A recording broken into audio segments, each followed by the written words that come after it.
In this short tutorial, I'm going to share with you how you can translate messages on Telegram.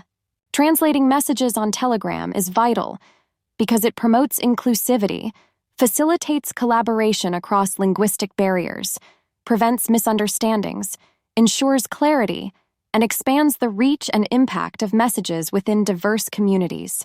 To do this, simply head into your Telegram. Let's head into this chat right here. On this message right here, just long hold on to it. You will see the option of translate. When you head into it, you can be able to change to this sent text to any language. Let's for instance say this particular user speaks French, just tap on French, and the message will be sent to them in the language they really understand.